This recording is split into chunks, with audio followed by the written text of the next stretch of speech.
Emily, welcome to my show. Thank you so Right. much for coming out. I Yeah, thanks appreciate again. it. So Emily and I was a baller friend of mine from Mines. We struggled through comp sci together, and she's a Well, baller soccer player. And now she's playing pro soccer down in Denmark. Emily, happy to have you. yeah, thanks for having me. Happy to be here. Hey, so Emily, let's get right to it. We're Okay. talking right after graduation. What happened, and walk me through your journey to end up playing pro soccer in Denmark. Yeah, I would definitely say it was a non-traditional route. I kind of went around the point for a while, but obviously ended up working out. So I graduated in 2018, and like right after that, I did like the Euro grad tour thing. But my intentions obviously were to travel, but I had just a backpack, and in the backpack, I had a soccer ball and a pair of soccer cleats. So I was over there training and basically just trying to like get trials. So before like you have any pro experience, like you basically need to go on trials and be seen to see if they'll take you. Are those tryouts basically? Yeah, it's a trial. You just go train with the team and like see how you fit in with the level. So Hmm. I at that point I had an agent. There was another girl that went to mines. Her name is Anna Evans, and I reached out to her when I was still in college because she was playing in Sweden, I believe. And so she kind of like blazed that path, and I hit her up and I was like, "How did you do that? Like that's so cool. I want to do that."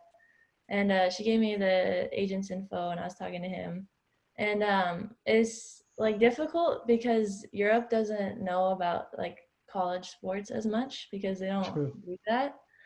So like obviously they know like if you're a Division 1 college team, like they know that it's dope, they know the level, they know it's good. Hmm. But if you're Division 2, like they don't really know what that is. It could be anything. So mine has a really good Division 2 team, but like that doesn't translate directly. So basically, I like nobody was willing to take a look at me because it's expensive to get a player for trial because you have to put them up and then like you have to take them into the training and all these things, maybe arrange travels. And so like nobody was really wanting to take the look at me. So um, I was just like, yeah, that was kind of rough. And so I'd hoped to get a trial while I was in Europe on my trip, but I didn't. And so I came home and I was like, oh my God, like I didn't do it. Like now what? And my mom like packed up the car and drove me to the mountains and was like, we had like a little retreat and she was like, we can figure this out. Like, I don't want you to give up on your like dreams, right? Hmm. And so, okay, okay. And so we were up there and I remembered like a while back, this program called the Soccer Management Institute had reached out to me and they basically like they gave you an in through like school, so it was a program that you went and studied and then like you got a tryout basically. So Ooh. yeah, so it wasn't like I said, not the traditional route, but at that point I was like, this is an option, which was like better than I had. And like I wasn't ready, like I said, I was like, if I can just get like looked at, I feel like I can make it. Like I really like Hmm. had to like believe in myself. Cause at that point I was like feeling low. I was like, man, I don't know, like maybe, maybe this isn't meant for me. But I was like, no, I gotta try it. I gotta get at least a trial. And so I went with this program. It was like a whirlwind. It was like mid-August 2018, and then I showed up to Italy in September, like early September 2018. And so there, we like started the school and we studied a lot about the sports industry, which I like very much enjoyed. But then also got to try out with teams, and so I tried out with like Serie B, so that's like the second division in Italy. I had a Okay. trial with the team Empoli, and ended up going well, and they wanted to keep me, and so I played my first season in the second division, and then we got promoted. So we were the top two teams. It was us and Inter Milan, and we got promoted to like Serie A, which is the top division. And so Wait, I came back. Serie A? Is that like Juve and all them? Because I know. Yeah, yeah. So Oh, okay, damn. yeah, so I went back for like my second season, which was in Serie A, and like we played against like Juventus and like Roma and AC Milan, like really cool teams, and like I don't know, that was super sick. Like just no words. Like every game, I was like, this is incredible. Like players I just watched like in the World Cup, like I was playing against them, and like that. I didn't like really like see that for myself. So it was exciting. So, and that was a lot of up and down, like too, like soccer, it's, sport, like there's highs and Hmm. lows and all of it. So, it wasn't necessarily like all super easy either. But I definitely enjoyed it and just like developed a lot as a player there. So then, okay, I I had my agent originally. I went through this program, and they acted as my agent basically. And I Okay. didn't have an agent for my first my like Serie A season. I didn't have an agent, but I signed with one in January, I believe. And he's an American agent, and he's the one that found me this opportunity in Denmark. So that's how I got here with Ah, through him. And I he's see. fantastic. So, He's I don't know, he has players all over everywhere, like both US and in Europe and even Asia. Like he's all over the place. So he's really good. damn, long-winded road to Denmark then. I Yeah, like like I it. said, most people are like, I wanted to play, and then I was on a team, and there I was. And for me, it was really just not that way. So I had to, like, I don't know. Now a lot of people could like see it and like think it was just like, oh, you're like it was easy, but like it was such a long road, and I'm really happy I took it. But like it was difficult. So walk me through this summer trip you took with a ball in your bag kind of deal, right? Yeah, yeah. How long was that, and how many teams looked at you and turned you down? So that was the trip was I think a month, about a month. Okay. And I was just like in contact with my agent, but he wouldn't like really tell me that much because he didn't want to like get my hopes up and be like, actually, I don't want to see a trial. Ah, But I see. I heard like at least 3 times where he was like, yeah, like they are interested, but like they're just not sure, and so they don't want to do a trial. And I was like, okay, rip my That's heart fair. out. No, true. He wants to keep you like not too high, not too low kind of deal, Yeah, right? because It's a like huge bummer. I mean, he puts my name out a lot, but like he can't be transparent with everything because like not everything is sure. So, No, I feel that. So, Emily, when did you like? I know in college when we were struggling through comp sci labs in Allen mode, like you you know, mentioned it, you, which a lot of people thought was a burrito place. It is not. it Please is get not. your facts checked. Yeah. But that aside, like I know you've mentioned to me a couple of times, like pro soccer wasn't the plans, but when did you know, like you wanted to know pro soccer and like holy shit, I can play pro soccer. Yeah, so I don't know. It was interesting because like when I came to college, I like decided to go to mines like kind of just on a whim. I was like, yeah, like I want to play soccer and I want to do engineering. And so like when I showed up, I like wasn't the player that I like am now, obviously, but like I just Hmm. had like no belief in myself, no confidence. Like at that point, like I didn't not really like seriously cross my mind. Like obviously every athlete's ultimate goal is to like be professional, but like it wasn't like a thing where I was like, I'm gonna do this. But then like I started at Mines and like I just fell into a rhythm and like the coach there, Coach Fickus, he like I don't know, he just the way he coached really worked for like how I was, and he like recognized my lack of confidence, and he would just tell me, he was like, if like you have to believe in yourself because if you don't, like no one will. And so like my freshman year, I was like just kind of like I wasn't super confident, but like I was playing well, and then like my Hmm. sophomore year, I was getting more confident and like really fitting in my role, and then like I think after my sophomore year, I was like this is super cool. I really think that I could make something here. And so I started like really focusing and working hard. And like at that point, like I had seen this girl Anna Evans that was playing in Sweden, and I was like, that's a like she did it, like I can do it. And so then like my junior year like went really well for me, like personally, and like our team did well. And so like when I rolled with that momentum, I was like, yeah, this is awesome. And like senior year was like really well for the team as well. But then like that summer, like I said, when I traveled, it kind of like fell apart where I was like, I don't really know again. Like I feel like I'm good enough, but I just really don't know. Like no one will look at me. But then like once I got onto my team, it was like all these doubts I had just shook away, and I was like, yeah, like I belong in this world. Like I can be here. So Damn, I like that roller coaster journey. So junior year, that high, because I know you guys were ballers that year. I watched a couple of games of y'all, and you played defender, correct? yeah, I'm a center back. I still am. Oh, you're a center back. Okay. So It's yeah, just like the back line defense. Yep, that's me. okay, yeah, yeah. So my new soccer knowledge, but thank you for saying Yeah. that.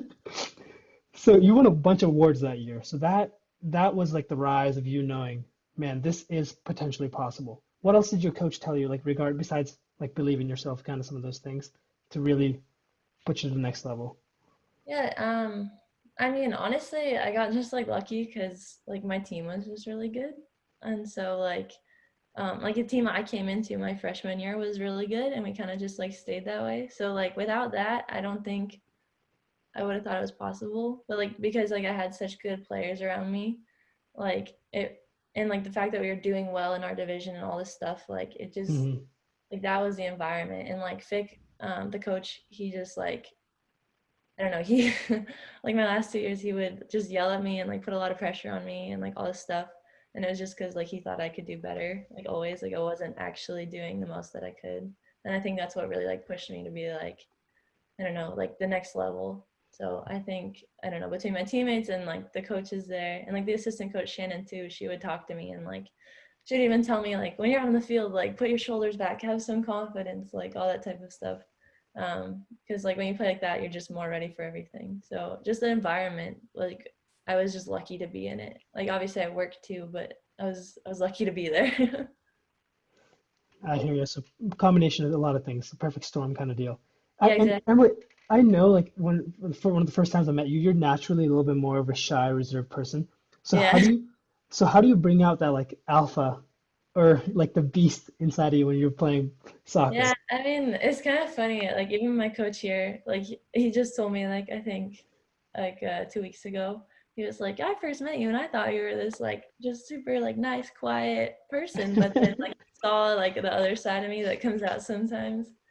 And like I think I don't know, it's just like I am super competitive. Like that's just like in my nature. So even though I'm not vocal about it, like I am and it like comes out in a team setting because like if the team is like needing kind of like a kick in the butt, like I feel like sometimes I can provide that because I have just like a lot of energy on the field. So like off the field I'm very like toned down, I think, but then on the field it kind of like comes out in another way. So I don't know, it's a bit strange.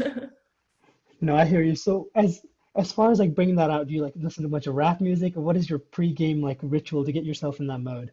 Yeah, I don't know. I actually, this is gonna sound so stupid, but like I journal a lot. So like Ah, I have a it's not soccer stupid. journal. That's cool. Yeah, I have a soccer journal, and like when I like before every game, I'll like write down like about like tactics and stuff, like the stuff I have to do, like the other team. But then I'll also write down like three things basically I want to work on, and whether that like be like vocal leadership or like like winning balls in the air or like calm passes, stuff like that.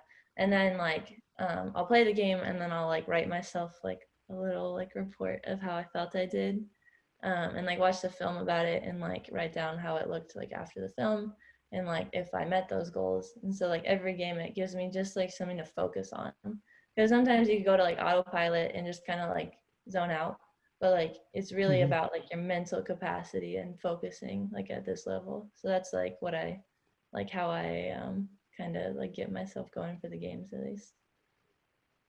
I like that. Journaling is very underrated. Yeah, I'm big into it. I'm a big fan. I like writing things down too, but that's for different things. I'm not a pro athlete. So, Emily, walk me through why go pro in Europe instead of here. And Yeah, that's a good question. I mean, the biggest part of it is there's just more opportunities in Europe. So like think the US, how many people are in the US? Like 350 million. Like there's yeah, a lot of people. I don't know if that's accurate, but there's a lot of people. And there's one women's league. It's the NWSL, and right now they have 9 teams. And they're expanding. Like they'll have, I think, 2 more teams by 2022. But like that's 9 teams for the whole US. And there's not really a well-developed second league. Um, like there is a second league, but it's not quite the same thing. And then in Europe, like each country has like 1 or 2 leagues that are very well developed. So like Italy has a league and Italy has 60 million people and Germany has a league and France, Denmark, every single country has a league and then each country has like a second division as well. So like the just number of opportunities in Europe is like significantly greater. So the US league is like the best league in the world. Like they're very, very good. but it's very, very hard to get into that league. Hmm. So like, yeah, I like especially straight out of college, like I don't think I would have survived it if I could have made it. Like I don't think I would have been taken, and if I did, I don't know if I could have like done anything meaningful. So I'm happy like I could come to Europe and like play here. Because like the top teams in Europe are very competitive with the US teams. Like I think Leon beat, I can't remember, one of the NWSL teams in like a tournament this summer, last summer. But then after that, like the quality kind of drops. So like the top teams will be really, really good in the top division, and then Uh, like, there's a level drop, kind of, if that makes sense. I see. So there's a bunch of like studs and then kind of busts kind of deal. Yeah, and it's not like Not. it's still good soccer, but like in the US, like the worst like NWSL team against like the worst team in another league, like there's a huge difference because the NWSL teams are all like so good because there's so many good players. And so like the league like is super good like each team. Whereas like I said, the other countries like maybe the like in Italy the top four teams are really well put together. And the rest Mhm. are still like competitive and like they might beat one of those teams on a day, but like in general, like the resources, the players, everything is not as like good as the NWSL. I see. But the structure, overall structure, and like the focus of soccer in Europe is way better. More Yeah, opportunities, but yeah, more competition. it's more developed for sure. And there's like cool things like I don't there's yeah, there's a lot more development over here. And then like also like soccer is the sport over here. So like everybody's focused on soccer. Like there's other sports that exist, but like in the US, you know, there's football, there's basketball, there's Hmm. baseball, there's a bunch of other sports. Whereas here everyone's just about soccer. Ah, that's interesting. It's kind of like cricket in India, you know. Yeah, Everyone's about yeah. cricket down there. But Exactly. as far as that's interesting that you said that because the MWSL teams are very good. Yeah. But why is this so different for men and women's team? Because men, the soccer in level in Europe is a lot better than here. Would you disagree? No, I would say that's very But accurate. so how is that? How is that the level in Europe and America for women's soccer is so close, especially the Yeah, top level, and if not better in here? yeah, I mean that's a good question. I mean for one, like the US women's national team is like the best soccer team in the world for women. Like they've Hmm. won 4 World Cups now. Like they're a force. And so like the 1999, I believe, World Cup kind of like started the whole thing because that was just a really cool team. And so then people of my generation kind of like grew up with this like we won the World Cup, like I want to play soccer, like I want to be like Mia Hamm Ah, type deal. And so like a lot of girls like play soccer in the US and like the US club soccer for women is really well developed.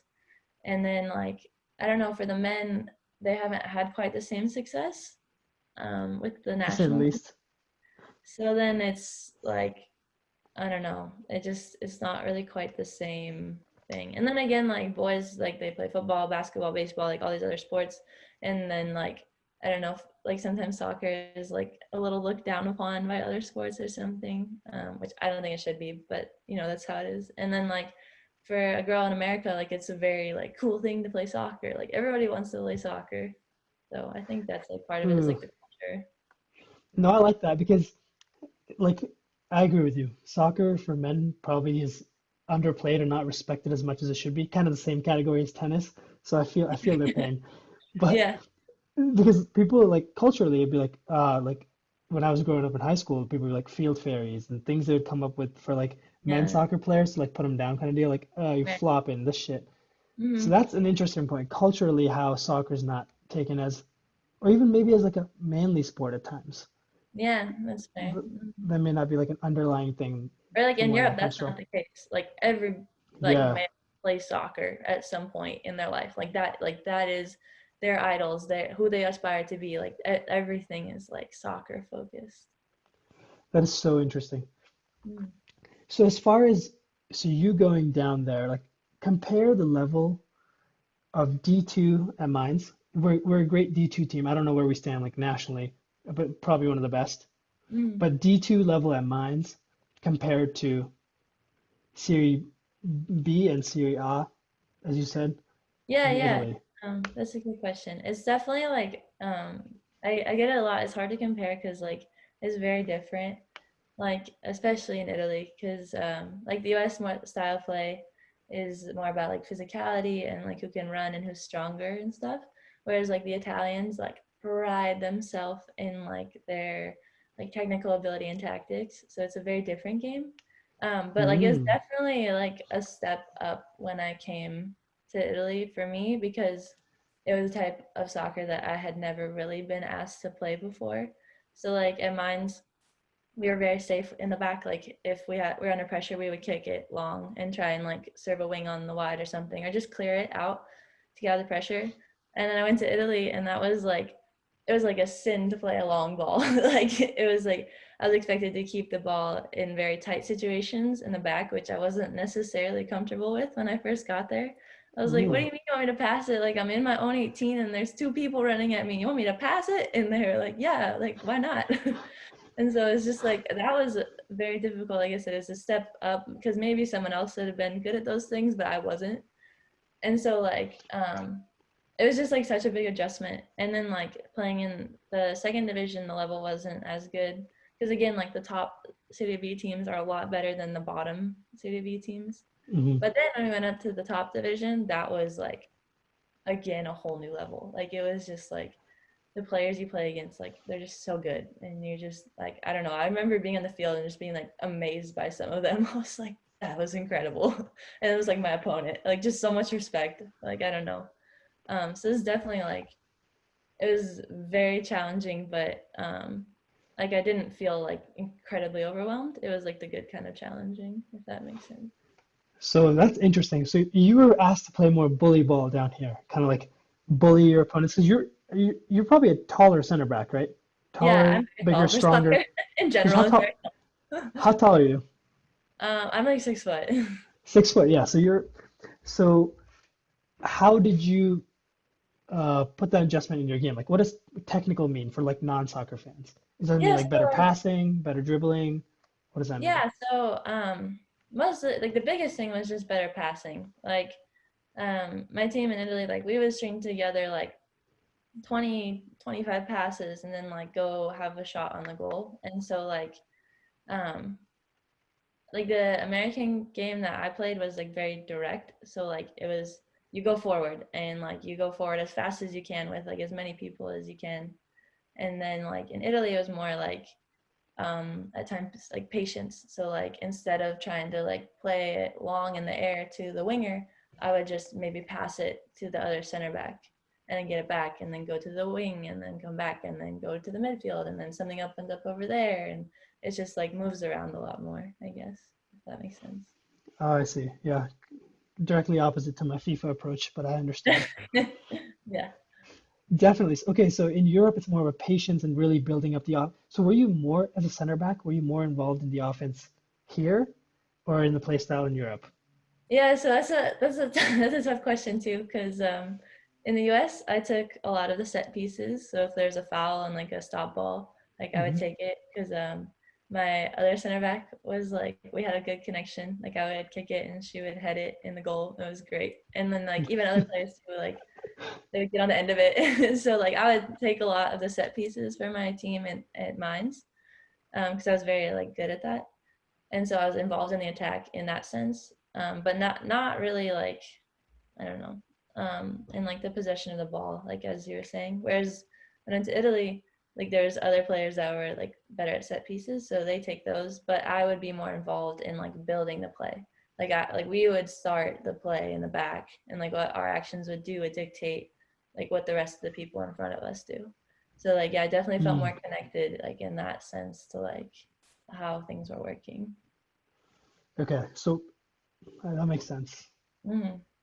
So you weren't like directly, did you have more goals at all? Have you had goals in I had more goals this? in college. I think part of that maybe was like again taking the set pieces was a huge Yeah. part of it. There's also like like I said, mine has a good team, and so like we would just like we would score a lot because we won a lot of games. Whereas like my team in Italy, like we were like mid pack, so like we didn't, like mine's again the conference, mine's was like the top, so like we won like like I said, like a lot of games. Whereas in Italy, we didn't win as many games as I did in college, so there's less goal scoring opportunities. Okay, understood.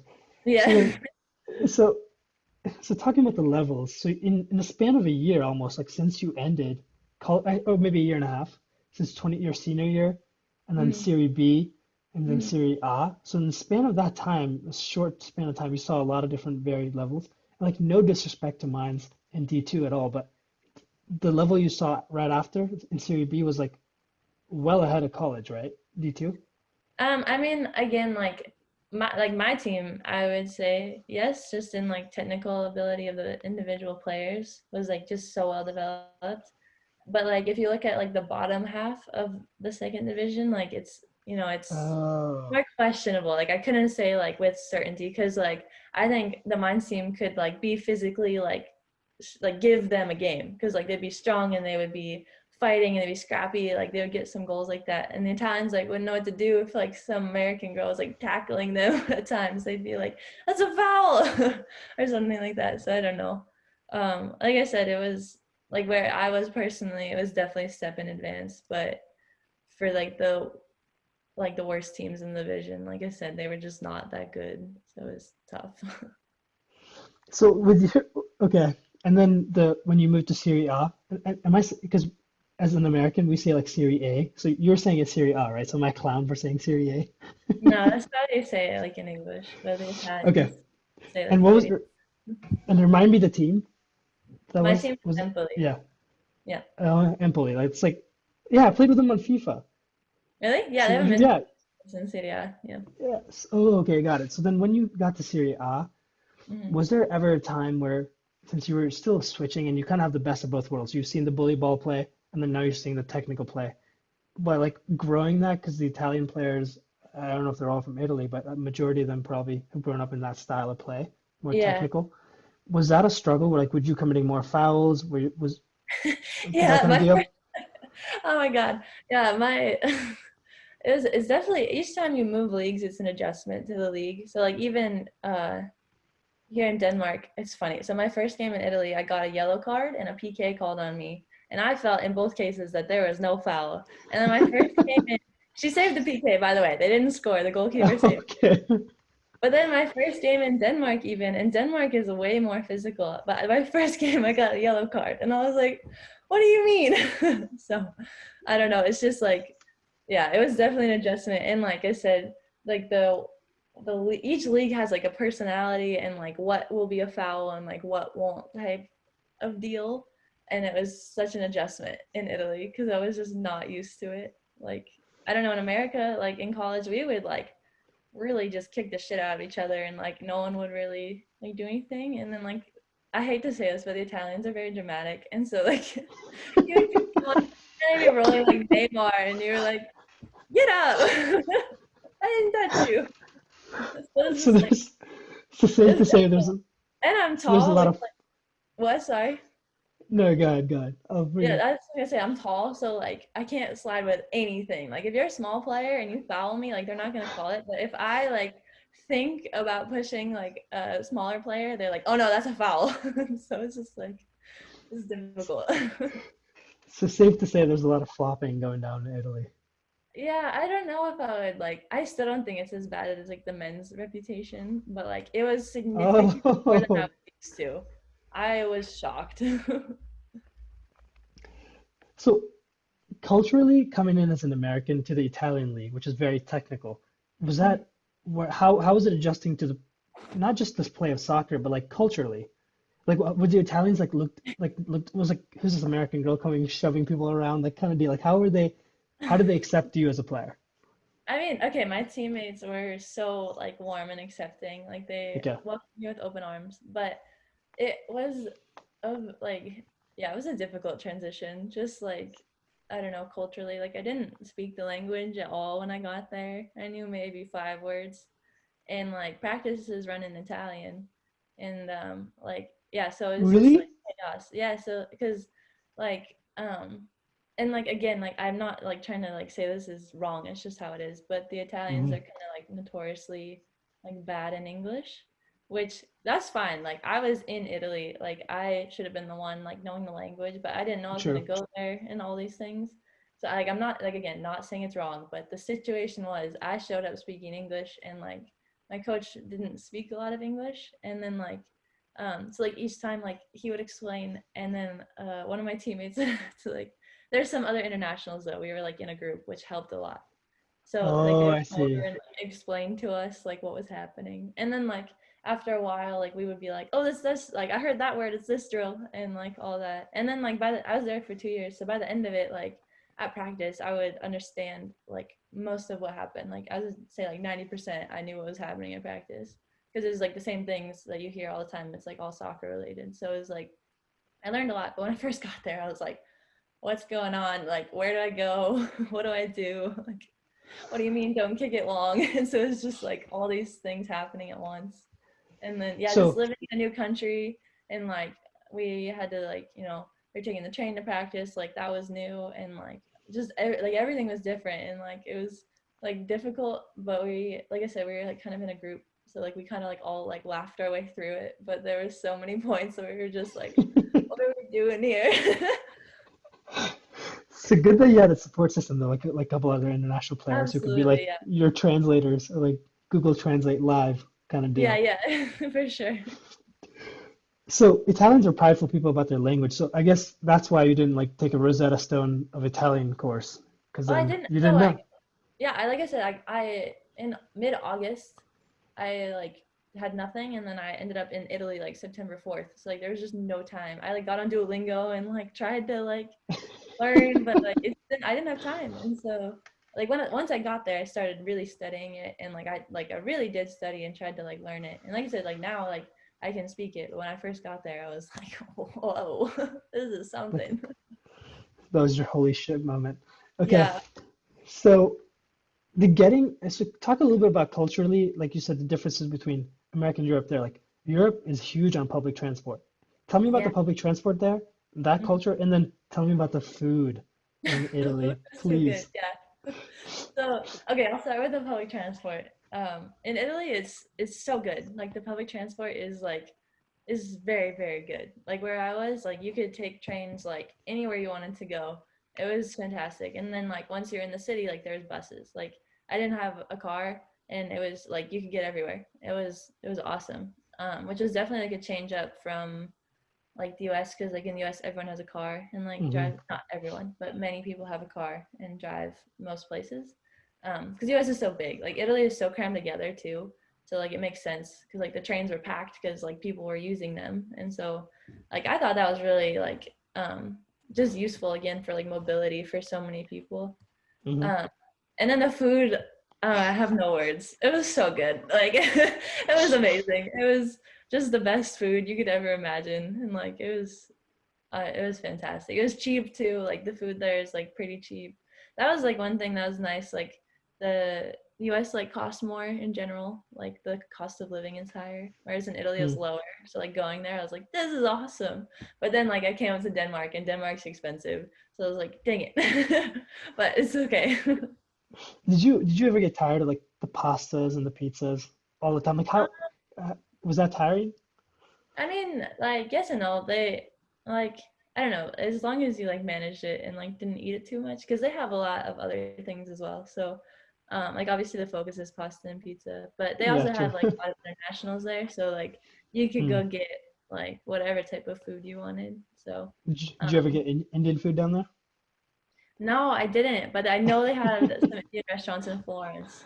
Ooh. So Yeah, is that so is that where you're staying, Florence, for a my majority of the first time? year, I stayed in Florence, and my second year, I stayed in Empoli. So Empoli is like a 30-minute train ride outside of Florence.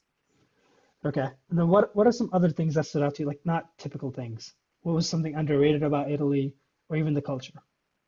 Yeah, and it's a good question. I think a lot of people like know a lot about Italy, but like it's just like all the things are true. Like it's beautiful, and the people are so like energetic and like passionate and like just kind of like loud and like in your face, but like in the best way.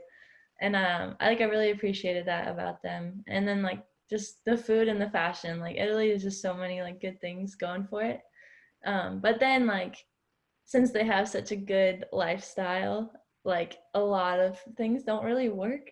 So like a lot of the like governmental functions are very slow, or like Ah. the process is unclear, or like just things don't really work the way you expect them to. And so I think that was part of my like difficulty too, because like we went to mines, like everything there was like this and this, and then that was Hmm. like it's very set like structures and organizations and rules and plans. And then like in Italy there it was just like the opposite of that, which was like difficult. Like I had to get this like type of residency thing, and it was just a mess. And like I said, there's no like clear process, and like every time it was like something else, something else, something else. Like I don't know, it was just not what I really expected. But like I said, you can't. I mean, you can't really have it all. Like you have like this good lifestyle, but then other things are like slow or not working right. So so that's interesting because yeah, I've heard similar things about a lot of European countries and the government. But Mhm. as far because each culture has its pros and cons, right? What were some of Right. the cons about the Italian culture, not the government aside, but like the Mhm. actual culture, the people, some of the things that were like you were taken back by and took you a long time to adjust to? Um. Yeah. I mean, that's hard. I mean, it was like transition into it was difficult just because like I didn't speak Italian at first, so I wasn't really like fully integrated in the culture. Hmm. But sometimes, like, I think Italians are a bit arrogant about certain things, which, like, I'm not typically a very arrogant person, so, like, it would sometimes bother me. But then I'd be like, okay, it's like a cultural thing, I don't know. And it's not everybody, but just like random times. That's also like a very like patriarchal society. And so Ah, culturally for women's soccer, they're not like where the US is. Like, and I think that was really eye opening because just being from the US, like as a women's soccer player, I was always encouraged. Like, no one ever like questioned, like, why are you playing soccer? You're a girl. But then in that, like in Italy, that is like not the case. And especially like for my teammates, because, you know, growing up, like they all played with men's teams, boys' teams until they were like 14 or something because there was no women's teams. And like, it was completely different. And they're even like, I don't know, a random man on the street would see me in my like Empoli gear and they'd be like, hey, like, why are you playing soccer? And I'm like, who are you? So I don't know. That was like definitely something I didn't expect, which is a bit unfortunate. Like you said, they're a bit like behind in that. And it is growing, it's getting so much better. Like their mhm. women's national team is like very good now, and like they did really well in the World Cup, and like they are on TV now for like the top division. All these things are like moving in the right direction, but it's like slow to go. So it gives you some sort of perspective, kind of like how progressive America really might be in some of those things. Yeah, yeah. And so like obviously I think we should continue to fight for like all that is equality and like Hmm. everything tied in that, like the women's national team fighting for that. I think it's great. Like don't stop just because you're ahead of like other places. But it was definitely like eye opening to be like just grateful for, you know, the opportunities I had growing up. I don't know. It was cool. Damn, kind of like you had it kind of good here and it's different there, kind of Yeah, yeah, deal. Wait, yeah. so tell me, would you ever have a shitty experience with a fan, like something totally sexist or some shit in a Yeah. game or Not normally the outside? fans, because normally the fans would like come to support the women's teams. But there was like Yeah. one time where like our team had won promotion, and so we like got to go out at halftime of the men's game for like a recognition. And there was like just some like stories that were put up on Instagram that were like just very sexist, like just Like, insane. Like I would like, shock. like, give me an example. What did they say? I mean, like there is like more vulgar ones, which I was very Uh, not expecting, and then there's mm, ones that were just like literally stuff like "go back to the kitchen," like "get off the field" or something. And I was oh, just like, again, interesting. I was shocked. I was like, "What?" Because like, I know these things still exist in the U.S., but like, there's been a lot of progress with that, and so like, even if someone has like these bad thoughts about it, like if they said shit like that, a lot of the times people would like call them out for it, you know? Oh yeah, you get canceled real quick. Yeah, and like people wouldn't post that on their Instagram story because like that is just not okay. I don't know. So like that was definitely interesting. So for women's soccer, how many fans were you guys pulling in? How like the stadiums were the same as the men's stadiums kind of deal? Like give me the Yeah, fans experience for women's game there. we had like a group of diehard fans, which I loved. Like they were at every game. They had signs, posters, all this stuff. But like for the like average game, I would say like it was probably similar to like my college games. just because our stadium was small, there's like a capacity on it, so like it wasn't that many. Oh, But like, and we played at a different stadium than our men's team, except for Juventus. We got to play like at the men's stadium, and I think there's like 2,000 people there or something. ooh, Most that I played in front of, so like that was a cool atmosphere. And it was like a big stadium and like all this stuff, so that was cool. damn, that's cool.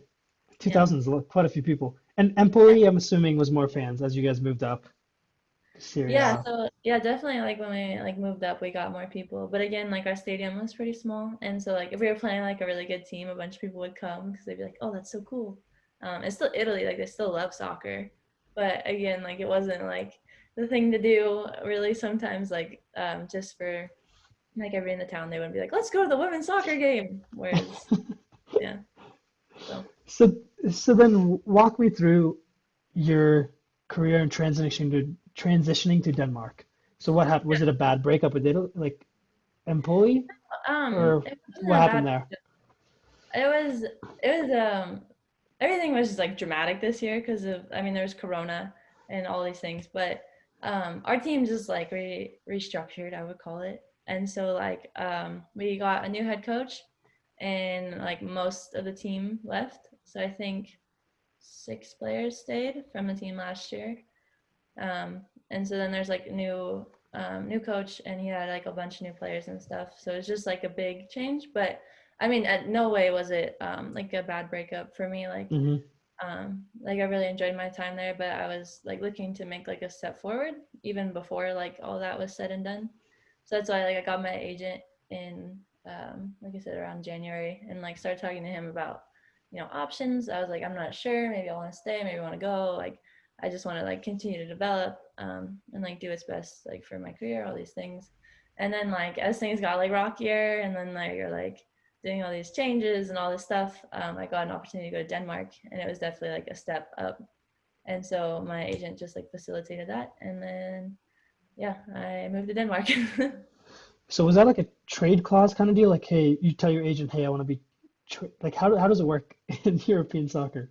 Is it a Yeah, like clause kind of deal? Like, how do the contracts work?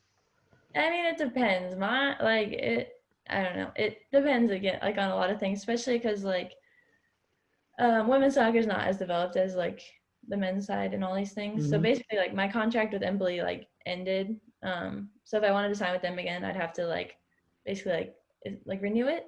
But I didn't. So, So, like I didn't have a contract with them, so I was free to just go to a new club because my so you were a contract. free, so you were a free agent. Yeah, so they just like they signed the paperwork. They're like, yeah, you can go. And I was like, great. So, but then like I don't know, players do like loans and stuff like that too. So like we have a girl on our team now on loan from like an NWSL team. So she's here till December and then she'll go back. So it's like similar, but it's not quite as like crazy as like the men's side where like there's these $1 million transfer fees and like all this stuff. Like it's not really like that. Ah, so At that's a least good not point. like it could be, but like it's not as big, like I said. But sorry, what were you saying? So talk to me about the money and salary in pro women's soccer in Europe. Was it what you expected? I know you probably can't give me the numbers as much as I would love to, but like talk to me Yeah, about how it compares maybe with here and even in general in Europe, Italy and Denmark, yeah. kind of deal. So again, like in Italy, like my club didn't have like a ton of money, so I didn't really make that much, especially by US standards. But this like cost of living was so much lower that like I made enough that it was fine.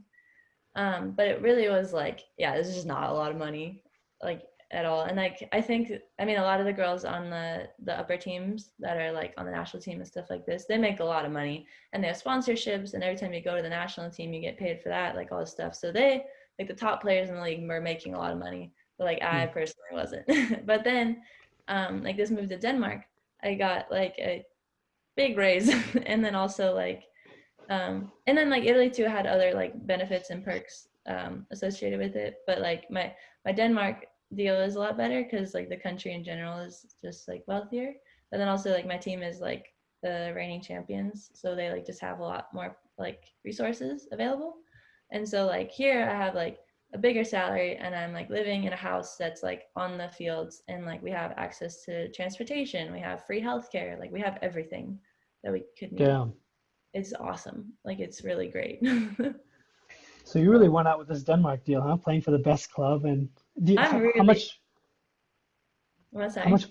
how much playing time do you get with them and whatnot? With this team, I've been playing I've played all of the time except for the Ooh, last couple minutes. So it's been nice. I was late to get my papers, but then once I did, I've like slid into a role that was like needing some like support, and I've been, I think, doing well enough to keep playing. So I'm really happy here. I don't know. I don't think I was quite the right fit in like in Italy. Just like I don't know, it was really fun, all these things, but like I don't think it was quite the right place. Whereas here, hmm, it's like the playing style works a lot better with like what I have to offer personally, and like it's just I don't know. It's been so great, and like the level here is so good, and like I'm really happy about it. interesting. So even so, as a person and soccer player, Italy quite wasn't the right fit, or just as Yeah, a I soccer mean, player. yeah, I think both. Like I loved it. Like I said, I loved it. I'm so happy I had that experience. I wouldn't change a thing of it.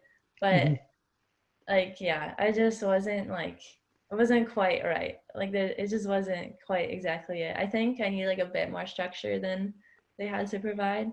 Which again, that's fine. That's like how they do it. And like I was the one trying to like live in this new place. But like here, like there's more like again like processes and like things work faster and like I don't know, the government stuff has been so much easier. Like my visa and residency has been like so easy here. Like it's just yeah. And I think that works better for me personally. Like I don't know. Again, it's just like my personal like No, opinion. It's yeah, not like right or wrong way. yeah, I hear you. It's very subjective. And then I just thought of this, going back to the point where like salaries weren't as good in Italy, especially with less funding. So Mhm. were a lot of pro players like having different part-time jobs too? Like, how were you and the other players making amends Yeah. financially? So I mean, my Italian team, I think almost everyone was either a student or working. So like Wow. yeah, and like we had practice at like 7 p.m. because people had stuff to do during the day. So like it was like yeah, it was definitely not what like I like expected per se. But then again, if you look at the top teams, like they're full time soccer. Like Full-time that's soccer.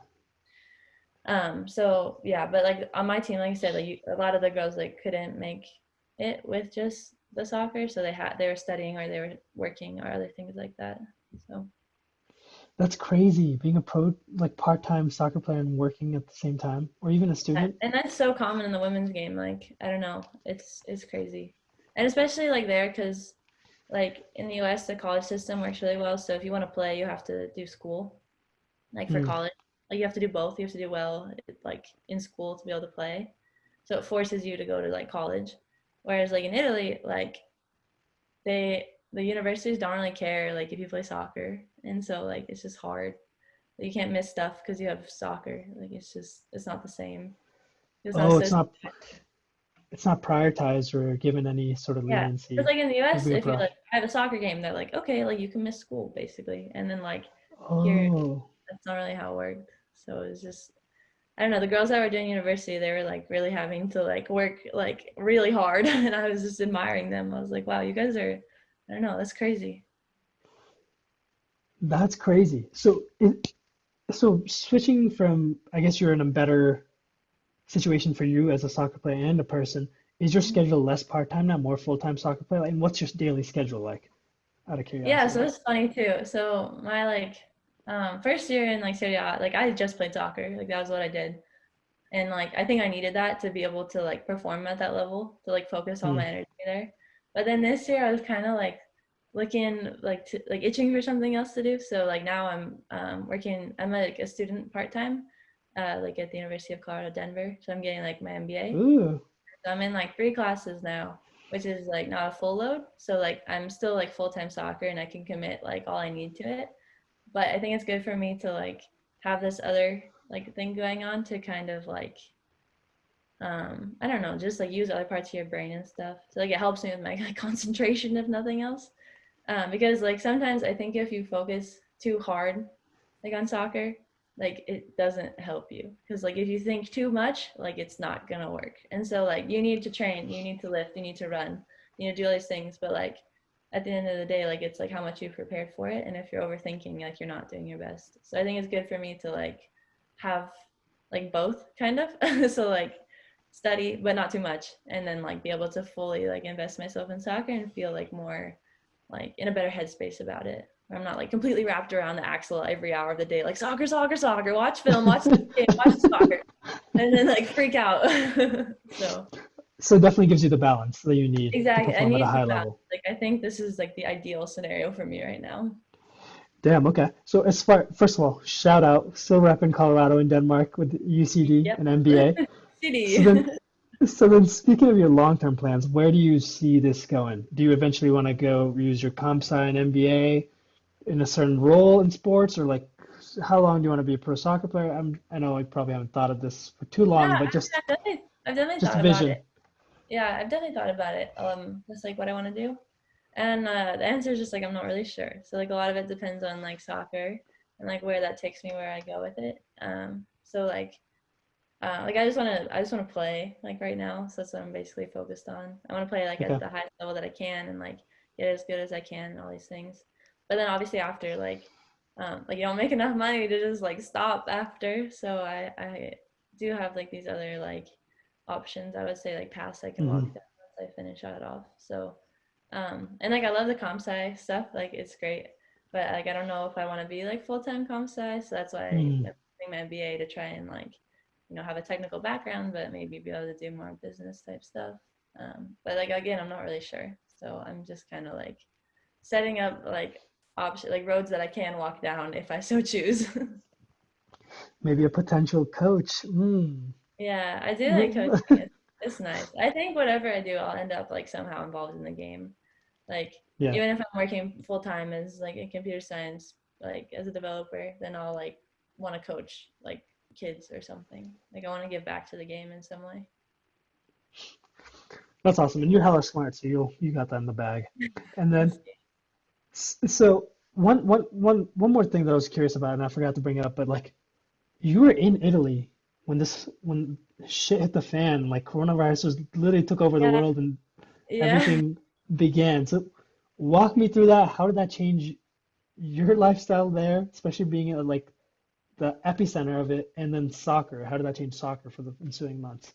Yeah, so it was quite strange, like the whole thing. Like everyone has their own like weird situation they're in. But so um the it hit really bad in Italy like beginning of March. And so like we were kind of like I was in Tuscany, so like the north was locked down like in Milan. And like we had some friends playing like up in Milan and we were talking to them and they were like, dude, it's bad, like we can't go outside, like it's like coming south, I don't know, just like be ready. And we were like, okay, like yeah, I don't know what that means because like it was so new to everyone and like Hmm. we had no idea what was coming. And then like beginning of March they like announced like that all of Italy was locked down. And so like my original plan was like, okay, like we stay, like we try and train, we try and figure it out. But then like as we learned, like, there would be like no training, no going outside, no nothing like this. I was like, oh, like that's gonna be difficult. And like my apartment that I was staying in didn't have like any outside space. So it would literally just be like in like there's no like porch, there's no yard, like not like there's Ooh. just inside. And so I was like, oh, like that's not ideal. And so then I was like just talking with my parents and like with my coach as well. I was like just trying to like feel the water out. And then so I think like Italy locked down Monday. And then I think like Wednesday the US like announced they're like, if you're abroad, come home. And then my mom like freaked out. She was like, oh God, come home. And I was like, okay. And so then I talked to my coach and I was like, do we know like how long this will be? Like what would be your recommendation? And he was like, do however you feel comfortable. If you want to go be with like your family this time, totally understand. And so I actually went home like March like 9th or 10th or something. I don't remember, like right at the beginning of March. And I was home for 2 months. And then like mid-May, Italy was kind of getting better again. And so we thought we were gonna Hmm. finish playing. And so I flew back into Italy and it was kind of difficult to like get into Europe at that time, especially as American. I was like, I have work, I promise. And they were like grilling me. Like, it was like really stressful at the border. I was like, it was a lot. And as an Italian, I must say. So I was like, see. And then yeah, so I got there and then I had to do like my 2 weeks of quarantine in my apartment. And like during that 2 weeks I was like, thank God I went home. I would have like lost my mind to being in my apartment. So yeah, it wasn't too bad actually, because I got to be at home for most of it, which was just like obviously the US wasn't necessarily the safest place to be for the virus, Yeah. but my family, so it was like just Hmm. security if nothing else. And a backyard. I'm assuming you could like walk And around a a little bit. It backyard, wasn't and we as. got a puppy, so it was Ooh. top So your, notch. yeah, your quarantine wasn't that bad then. It was not bad. I cannot complain. Yeah. So well, because I felt bad. Like I was in Italy and it was bad. So I went home and then like I went back to Italy and then home got really bad. And I was like, so I just jumped. And then I went to Denmark and like here in Denmark, like it's not bad at all. Like things are pretty Really? normal. There's a limit to group Mm. size gathering and I think that's about it. Like you have to use hand sanitizer when you walk into like a store or something, but like it's such a small country and like people really follow the rules here that they were able to like get like a lid on it really fast. So that was really Mm. cool to see how like I don't know Denmark's response versus like the US. But again, Denmark has I think like Way 7 less million people. people. So yeah, Yeah. compared to like, the US has so many, and so I don't know. But yeah, so like my quarantine stories were not that bad. I kind of just like jumped over it, which is I felt really lucky. But So you dodge bullets in every country. That's good to yeah, hear. I guess so. As far, and then you flying back to US, was there an exemption made for you because you were an athlete? Is that how you were able to get back? Because I wasn't got US? back before they actually closed the border. Oh, But okay. like I think Trump announced like Wednesday he was like you have to come home and like you had until Friday to get home and I was like on a flight Thursday because my mother was like Oh, Emma, okay. like, get home and I was like okay. So your mother's a real MVP here. Shout out, Yeah, mama. my mom and she was like do what you want but come home. I'm worried. I'm not sleeping. I was like, okay. Because like again, Italy was such a bad place to be for that time. Hmm. Like just really worried. And like we didn't know we still don't know like anything about the virus. So it was just like she was like, just come home so I can like know that you're like okay. A lot of unknowns, that's for sure. Yeah. All right, Emily, we're approaching the end of our convo here, but like I wanna ask you one last thing. What is Okay. your sickest play in pro soccer so far? Walk me down that highlight and then send it to me after this convo. Oh God, I don't have that many that are like that incredible, honestly. But Oh, you're just being humble. You're being humble. okay, Give me. this is not. I don't know if this is my sickest because I didn't score. But my first game in Serie A, like we played against Juventus, and like I started in the back and I like tackled somebody, and the ball was at my feet, and I was running forward for like most of the field, and then I passed it. Okay, the pass was nice. I passed a nice pass to like the winger, and I got in the box, and she served a great ball, and I didn't score. So like my goal that I had was like not that sick. Like so that can't be my sickest play. But like that one was like I was like, okay, like I can play in this game. It's like all this pressure. I was like, all right, we're doing it. We're playing like against Juventus. Oh, that was the play. Like you were in, like you can make it athletically and Yeah, I was like, tactically I'm and here. mentally. Like I'm not the best out here by any means, but like I'm here. I'm part of it. You're balling. Good to That's hear. right. And it's another thing. As far as if I YouTube Emily Garnier highlights, will shit come up? Can I just like go It down a might. rabbit hole? Really? It might. I think I would I love. have two highlight videos. So I have one from college and then one from Italy. Please send me the Italy one. I wanna watch it after. Okay, I But will. did did Mines as an institution D2 like you got the best of both worlds, engineering and I guess a good D2 soccer program. Did that help you athletically, or would you go back? Actually, let me rephrase that. So like let's say Mines as an institution, like besides the friends aside, I know you wouldn't have met me, you would have been friends and all that stuff, like all that It hoopla, but wouldn't be like the same. besides that, athletically for your pro soccer career, did Mines help you, or would you have prefer to gone somewhere else, maybe like a D1 school? Maybe I if you mean, even could have. yeah, it would definitely have been easier to get that first look if I went D1. But I honestly think again like a perfect storm at Mines. Like I don't know if I had gone anywhere else if I would have had like the same level of like mentorship from older players and like coaching from the coaching staff. So like I think it was the best place that I could have gone again for me personally. Even though like if I had been D1, it would have been like way easier to get my foot in the door. But Hmm, I wouldn't do it different. No. I like that answer. All right, so what's the Denmark's team called and what's their chant? So I can root for them. The name is Fortuna Hjørring. Fortuna Hjørring, Fortuna Fortuna Hjørring. Hjørring. Okay. Yeah. And what's their And, chant? I mean, I don't really know if we have a chant because I'm on the field and I don't know Danish. Like, I know how to say, like, come on, Fortuna. You say, like, come sa Fortuna. But that's Okay. it. Why don't you talk to your loyal fans about what they're chanting out there and then get back to me. So when Okay, I'm good rooting. plan. Like I said, I don't speak Danish. I don't know what they're saying. Oh, was language ever a barrier there? Like Everyone Italian? here speaks English. In Italy is no Ah, problem, but here everyone speaks English. So I have like a cheat code. I'm like, I'm great at English. Let's talk. well, good deal. Emily, thank you so much for coming on. I appreciate it. Thanks for having me. And It's good talking to you. it was a pleasure. Any other final words for our fans? Comp sci homies for life. That's it. Go Mines. Go Okay. mines. Thank you so much for coming on. And as always, I'll have this episode out on all platforms shortly for you all. Once again, thank you, Emily. She was an awesome guest, and I'll have this episode out. And please let me know if you have any other questions regarding this episode. And as always, toodles. See you next time.